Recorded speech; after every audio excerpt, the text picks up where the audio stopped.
Bonsoir à tous, bienvenue sur le plateau d'Un cœur qui écoute, votre émission de spiritualité. Ce soir, je vous invite à un voyage dans le temps avec Hervé Odermatt, notre invité. Bonsoir Hervé. Bonsoir. Alors, vous êtes venu présenter en partie ce livre, Le Chinois, itinéraire d'un enfant placé jusqu'au cœur du Gotha mondial, aux éditions MAM. Donc un roman d'aventure, mais qui a la plus belle aventure qui arrive dans la dernière partie du livre, c'est-à-dire votre conversion. Donc l'aventurier, bottier, puis marchand d'art connu sur la place de Paris et à l'international, qui va tout d'un coup rencontrer Jésus, pas très loin de son terrain de golf préféré. Vous allez nous raconter tout cela. Juste avant, je vous invite à nous lire un extrait de texte de votre choix. Alors le texte de mon choix, c'est, je crois, de l'Évangile. Alors j'ai lu la Bible tous les jours, et c'est un peu mon départ dans la journée, et qui me porte toute la journée. C'est ça. Comment pourrions-nous en connaître le chemin? Jésus lui répondit, alors je suis le chemin, la vérité et la vie. Ça, c'est une de mes phrases clés, d'ailleurs, qui conditionne moi-même toute ma vie. D'être sur ce chemin, en face de cette vérité, et de vivre de la vie du Christ. C'est-à-dire, comme je crois dit saint Paul, c'est le Christ qui vit en moi et moi qui vis en lui. Je vais vous prendre votre Bible si vous voulez. Alors vous êtes aussi venu avec un objet. Oui. Hop là. Pourquoi ce choix? Et qu'est-ce que c'est? Alors, c'est de toutes les œuvres d'art que j'ai, c'est d'une sculpture que j'ai eue partout, qui a été sur mon bureau, qui m'a toujours accompagné, parce que c'est le Christ de Germaine Richier. Et j'ai une anecdote intéressante. Je l'avais sur mon bureau, une femme en Chanel, très bon chic, bon genre, me dit « Monsieur, j'aime pas les Christ ». Ah, je dis, madame, mais pourquoi vous... Elle me fait une réponse tout à fait inattendue. Elle me dit, moi, parce que le Christ est vivant.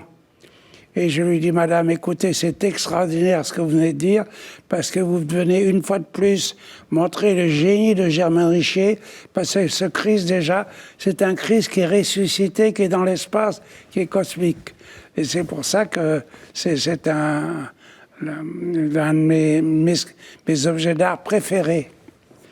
Alors avant de parler d'art, il va falloir qu'on aide un peu nos téléspectateurs à vous situer, savoir d'où vous venez. Parce que déjà le titre, Le Chinois, ça fait penser à un film d'aventure. Votre vie est d'ailleurs toute une aventure. Hein. Toute une aventure. Ça commence dans le nord-est de la France, avec une maman qui est alsacienne. Oui, c'est ça. Et un père chinois, mais que je n'ai jamais connu. Qui était venu étudier en France. Voilà, qui était venu à l'université de Lyon, qui avait parti de ce qu'on appelle le groupe des 30. Et donc, ont inauguré la première chaire de sinologie à Lyon. Et il y avait Zhou Enlai, entre autres, parmi eux.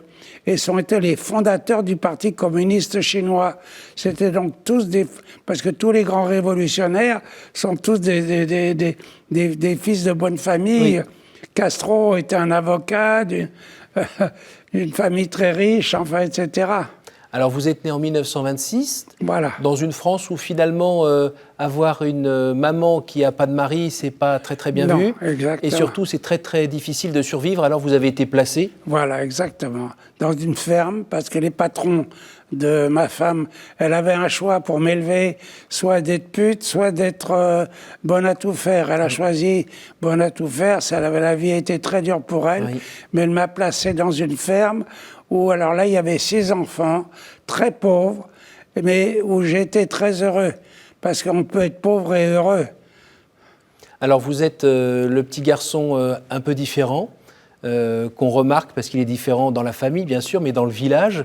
Vous êtes assez costaud comme garçon, et puis vous allez grandir au contact de cette nature qui vous plaît bien et qui vous permet aussi de comprendre les gens, de connaître les réalités de la terre, et c'est une vraie école de la vie. Qui m'a complètement... Je suis façonné par la nature, toutes les grandes émotions qui ont fait que je suis devenu ce que je suis, c'est-à-dire quelqu'un qui regarde un tableau en une seconde qui vous dit c'est vrai, c'est faux, parce que la peinture, c'est de l'émotion. Et j'ai ressenti toutes les grandes émotions dans ma jeunesse. Alors, il y a quelques virages qui vont arriver dans cette jeunesse, notamment quand vous allez vous embarquer avec la Résistance. Pareil, on suit l'aventure, on tourne les pages pour savoir ce qui va se passer. J'étais dans la montagne, j'ai vu cette voiture, elle passait une fois, deux fois. La troisième fois, je me suis mis dans le fossé et j'ai dit, je pars avec vous. Et ils m'ont emmené.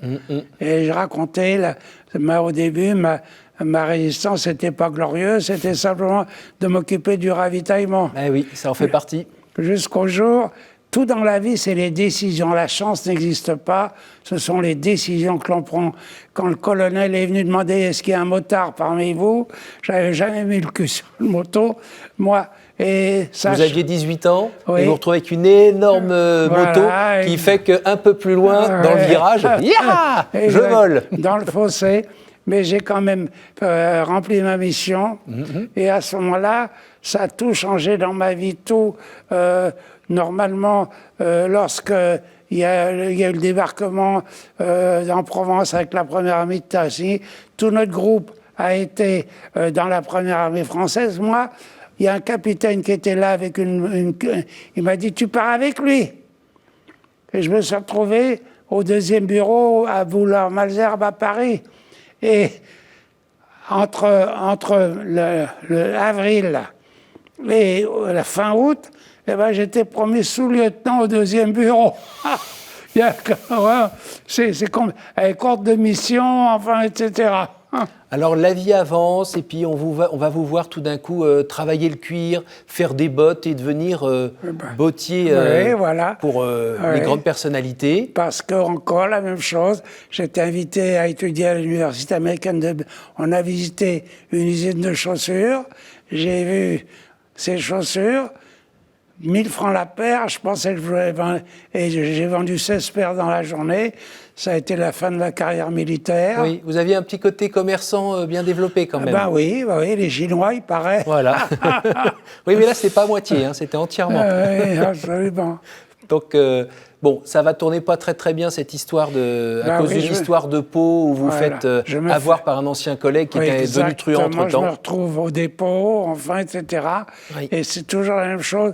Quelque chose malheur est bon. Grâce à ça, je suis devenu marchand de tableaux. Alors, marchand de tableaux, grand marchand de tableaux. Oui.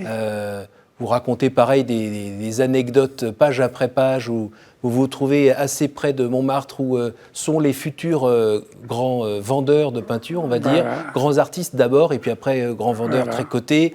Vous racontez aussi une anecdote en Allemagne où il y a un petit tableau qui vous plaît pas mal par là-bas, qui vous intrigue.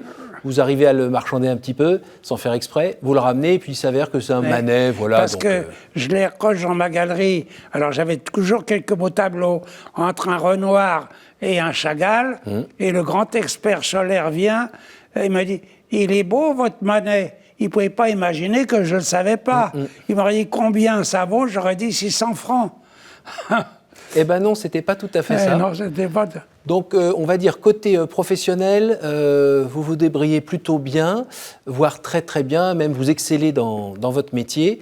Mais je m'interroge quand même, pendant tout ce trajet, pendant toute cette croissance, le bon Dieu, c'est un problème pour vous ou pas? Non. Je ne connais pas. Mais je me rends compte que dès le départ, même à un moment j'étais mécréant, tout ce que vous voulez, mais dès le départ, je peux dire que Dieu commençait à un projet et que j'étais sous sa main.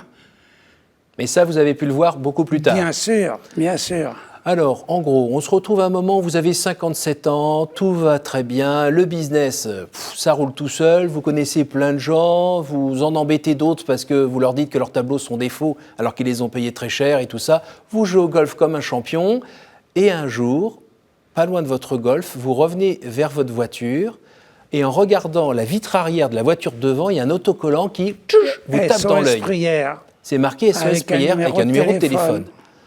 Et là, qu'est-ce qui se passe? Ah bah, j'étais bloqué, et puis j'ai tout oublié parce que le golf pour moi c'était absolument, je faisais des très gros paris, mais j'ai tout oublié.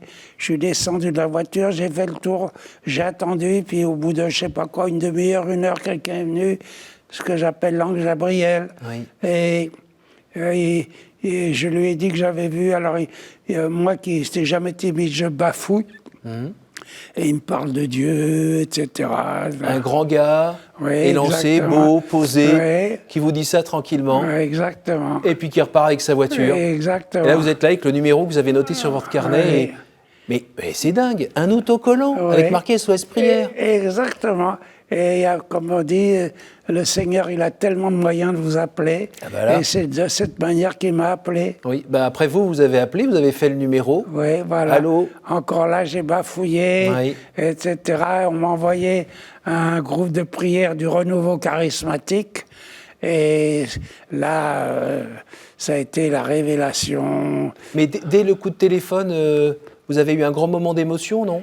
Quel coup de téléphone? Vous avez appelé SOS Prière. Oui. À ce moment-là, vous avez eu un grand moment d'émotion? Non, pas du tout. J'étais même, je bafouillais. Je bafouillais quand je les ai appelés. Parce que Et ils vous ont invité d'abord à... c'est comme si j'allais, quand je les ai appelés, c'est comme si j'avais une maladie vénérienne. honteuse. Oui. Et qu'est-ce qui s'est passé après alors? Eh bien, alors là-bas, d'abord, quand je suis arrivé là, dans ce fameux groupe, il y a un mec qui est arrivé avec une guitare, une fille qui a levé les bras au ciel, alléluia. J'ai dit, mais Hervé, t'es avec une bande de dingues. Et j'ai voulu foutre le camp. Mais chaque fois que je voulais me lever, j'étais collé à ma chaise. Parce que j'avais beaucoup de défauts, mais je n'aimais pas humilier les gens que je considérais peut-être en souvenir de ma mère, de ne pas humilier les... Donc je suis resté. Et puis au bout d'une heure et demie, ils se sont levés, ils m'ont pris par la main, ils se sont mis à chanter le Notre Père. Je suis revenu. Et puis une autre venue. Alors j'ai dit la même chose, j'ai jamais été un pique-assiette. La même chose, pas un complexe d'enfance. Oui. Et donc j'ai dit, Hervé, tu as un banquet, tu reçois des choses merveilleuses et tu n'apportes un art. Mercredi prochain, tu vas prier avec eux. Et puis toujours la bouche. Finalement, le troisième mercredi, je me suis mis à genoux. J'ai dit, priez pour moi. Là, moi, qui étais un dur, qui était passé 5 fois en correctionnel. Enfin, j'ai éclaté en sanglots. Et j'ai senti l'Esprit Saint, j'ai senti tout. Ça vous paraît loin ou pas? Oh non, pas du tout. C'est intemporel. Et c'est le même feu qui vous anime aujourd'hui? Ah oui, toujours. Même je dirais, oui, bien sûr. Comme je dis, ma phrase préférée des évangiles, c'est « Je suis le chemin, la vérité, la vie ». Tous les jours, je me sens surengagé sur ce chemin, vivre cette vie. Et alors, il est difficile ce chemin? Oh non, il est très facile. C'est un chemin de joie, de bonheur, de joie. Je ne connais que la joie, que le sourire. C'est parce que c'est le chemin de l'amour. C'est le chemin de l'amour. Et alors, comment on fait quand on voit le chemin de l'amour que on peut suivre par amour, justement, et que de temps en temps, on tombe un peu là ou on tombe un peu sur le côté? Eh bien, écoutez, il n'y a pas de problème. Il n'y a pas de problème parce que, bien entendu, il y a Jésus, hein, puis il y a le diable. Eh bien, aujourd'hui, moi, j'ai la parade. Chaque fois qu'il vient là, à côté, je dis, écoute-toi, fous le camp d'ici. Moi, je suis protégé par le sang de Jésus-Christ versé sur la croix. Alors, il n'y a qu'à dire ça, il fout le camp. Alors là, il fout le camp. C'est comme quand il a essayé, il a tous les culots. 3 fois, il a essayé de tenter Jésus. Oui, bah oui. Et alors, la vie de foi, vous la vivez en lisant la Bible, en allant à la messe le dimanche? Oui, mais plus que ça, on a la messe tous les jours. L'Eucharistie, pour moi, c'est le moment le plus sublime. Mais c'est plus que ça. Parce que si on fait tout ça, on peut aller à la messe tous les jours, avoir une foi soulever les montagnes. Si on n'a pas l'amour, on n'a rien, quoi. Donc, si vous voulez, c'est seulement après, c'est ce que l'on fait. Et je dis une chose, pour faire vraiment des choses extraordinaires, il n'y a pas besoin d'argent. C'est déjà le sourire. Le sourire, si tout le monde se souriait. Oui. Alors bien sûr, quand on a de l'argent, de donner son temps, et bien sûr de l'argent, ce qui a été dans mon cas, puisque je me suis trouvé engagé avec la fondation de Sœur Emmanuel, oui. etc. Mais il n'y a pas besoin d'argent pour faire le bien. Sourire, si les gens savaient sourire. Et comment vous avez lu la parabole du jeune homme riche, par exemple ? La parabole du jeune homme riche, eh bien oui, je l'ai compris, j'ai très bien compris, mais c'était triste, très triste pour lui. D'ailleurs, lui-même était triste. Oui. Hein, lui-même était triste. Il repart triste parce que on lui dit oui. Qu'est-ce que je peux faire, Seigneur, oui, pour être encore sûr. mieux ? Tu vends tout ce que tu as, tu le donnes aux pauvres et tu viens. Alors moi, figurez-vous, quand j'ai lu ça, au début de ma conversion, j'étais très ami avec un aumônier de prison qui était l'abbé Pierre des prisons, le père Aubry. J'ai dit, écoute Yves, est-ce qu'il faut que je vende tout ? Moi, j'étais prêt à vendre tout. Il m'a dit non. Il m'a dit, non, Dieu... il vous a dit, vous n'êtes plus un jeune homme. Non, mais c'est pas ça qu'il m'a dit. Il m'a dit, Hervé, Dieu t'a mis dans cette position financière, etc., pour que tu aies de l'influence.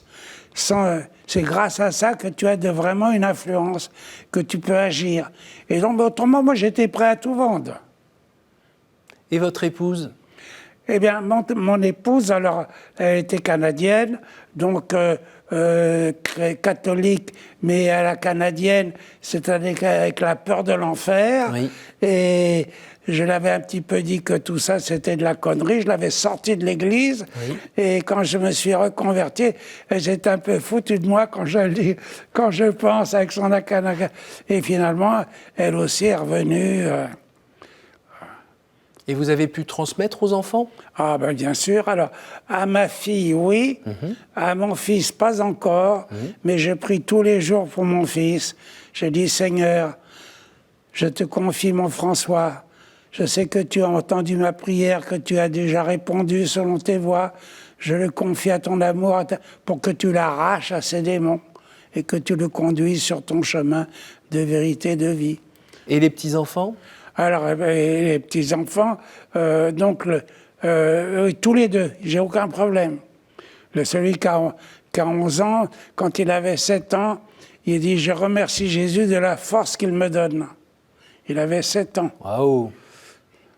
Alors dites-moi, quand tout d'un coup on a cette grâce d'avoir comme une révélation personnelle, privée, est-ce que de temps en temps ou à ce moment-là, quand on regarde les années qui ont été passées et les erreurs qu'on a pu commettre, on a des remords ou... Non, parce qu'il ne faut pas regarder dans le passé. Vous savez, la femme de Lot qui se retourne derrière. C'est toujours... Statue de sel. Toujours devant. Alors bon. Qu'est-ce que vous voyez devant vous ? Eh bien, je vois la vie, le bonheur, la création. Alors justement, quand j'avais 86 ans, le Seigneur m'a dit, parce que quand on a une relation avec lui, il vous parle comme je vous parle. Et il m'a dit, je te donne encore 10 ans de plus, etc. Et j'ai dit, Seigneur, je comprends pourquoi tu me donnes 10 ans de plus, c'est pour te servir davantage. Et je ne trouvais pas, il me l'a dit.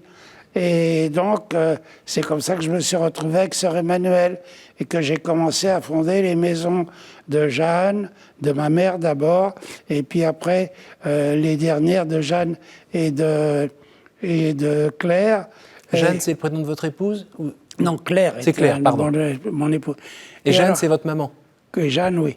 Et donc, lors de la dernière inauguration, alors... Ma fille, le soir de mon 93e anniversaire, elle me fait une photo et qu'est-ce que je vois ? Deux arcs-en-ciel derrière moi. Et je me souviens du signe de Noé, l'arc-en-ciel, oui. etc., de la nouvelle alliance. Oui. Et j'ai dit, Seigneur, c'est une nouvelle alliance.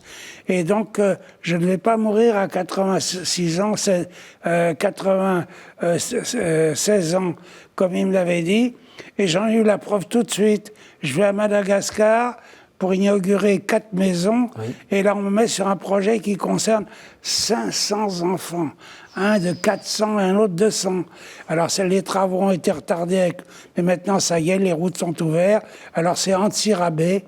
Et donc, j'ai dit, Seigneur, dis donc, avec la Nouvelle Alliance, tu ne vas pas de main morte. Alors vous dites aussi dans votre livre à tous les gens qui disent ouais quoi, mais le Seigneur te parle, moi il m'a jamais parlé, hein. Et là vous répondez quoi? Eh bien, quand les gens disent, toi, tu as la chance, alors déjà, il écoute tes prières. Moi, j'ai dit, écoute, moi, je te connais bien, tu n'as aucune relation avec lui, tu lui demandes uniquement quelque chose quand tu es dans la merde. Ben, il ne peut pas te répondre.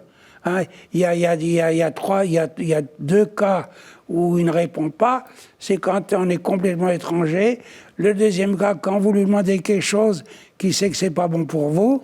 Hein, et le troisième cas, c'est que le temps de Dieu n'est pas notre temps à nous. Oui. Et donc, il répond, mais parfois ça peut prendre, une fois ça m'a pris 7 ans avant d'avoir eu la réponse.